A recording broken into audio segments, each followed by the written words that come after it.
ઓમ નમઃ શિવાય। શિવ મહાપુરાણોમાં સંહિતા અધ્યાય 24 સ્ત્રીઓના સ્વભાવનું વર્ણન। વ્યાસ બોલ્યા, હે મુનિરાજ, હવે કૃપા કરીને પંચશુડા નામની અપ્સરા દ્વારા જે સ્ત્રીઓના નિંદનીય બાબતો કહેવામાં આવી છે તેનું વર્ણન કરો।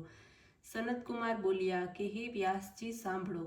સર્વલોકમાં વિચરણ કરનાર નારદજીએ એકવાર પંચશુડા નામની અપ્સરાને જોઈ એની પાસે તેઓ પહોંચ્યા અને બોલ્યા, હે સુંદરી, આપ કૃપા કરીને મને સ્ત્રીઓના સ્વભાવ વિશે સંભળાવો। આ સાંભળીને અપ્સરા કહેવા લાગી, હે નારદ, હું સ્ત્રી છું, છતાં સ્ત્રી થઈને સ્ત્રીની નિંદા કેવી રીતે કરી શકું?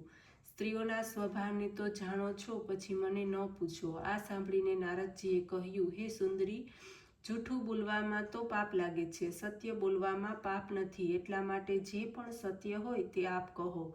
ત્યારે પંચશુડા સ્ત્રીઓના દોષનું વર્ણન કરતા કહેવા લાગી, હે નારદ, સાંભળો। સ્ત્રીઓનો સ્વભાવ ઘણો ગૂઢ હોય છે। પતિવ્રતા તેમજ કુલીન કહેવાતી સ્ત્રીઓ પણ મર્યાદામાં રહેતી નથી, એ તો સર્વ પાપોનું મૂળ છે।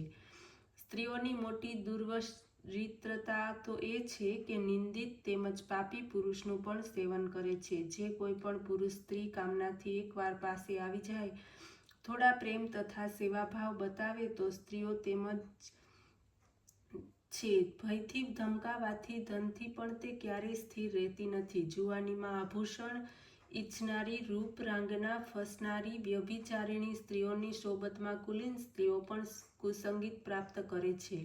સંચલ સ્વભાવ તથા સંચલ શ્રેષ્ઠાઓ કરનારી સ્ત્રીઓ મોટા મોટા વિદ્વાનો તેમજ સમજદાર વ્યક્તિઓને પણ ધૂળમાં મેળવી દે છે। પ્રાણીઓનો મારવામાં કાળ ક્યારેય સંતોષી હોતો નથી, તેવી રીતે સ્ત્રીઓ પુરુષોથી ક્યારેય પણ તૃપ્તિ પ્રાપ્ત કરતી નથી। હે નારદ, સ્ત્રીઓમાં તો સર્વથી ગૂઢ વાત એ છે કે પર પુરુષને દેખીને જ એમની બુદ્ધિમાં વિકાર ઉત્પન્ન થાય છે, જેના કારણે તે પાપમાં પ્રવૃત્ત થાય છે અને ત્યારે તો તે કામના કરનાર ધનદાતા, માન તથા શાંતિદાતા, રક્ષક તેવા પોતાના પતિનો પણ વિચાર કરતી નથી। આભૂષણ, ધન વગેરે કોઈને પણ તે પરમ સુખ માનતી નથી, માત્ર રતિવિલાસમાં જ તે સુખ માને છે। યમરાજ, મૃત્યુ, પાતાળ, વડવાનલ, ક્ષુરધારા, વિષ, સર્પ, અગ્નિ વગેરે સમસ્ત એકઠા થઈને સ્ત્રીઓની સાથે સમતા પ્રાપ્ત કરી શકતા નથી। સ્ત્રીઓ એનાથી પણ મહાન દુષ્ટ હોય છે। હે નારદ, બ્રહ્માજીએ પંચ મહાભૂતોની રચના કરી, સંપૂર્ણ લોકની રચના કરી, સ્ત્રી પુરુષની રચના કરી, અન્ય પ્રાણીઓના ગુણો પણ રચ્યા, પરંતુ સ્ત્રીઓમાં તો દોષ જ ભર્યા।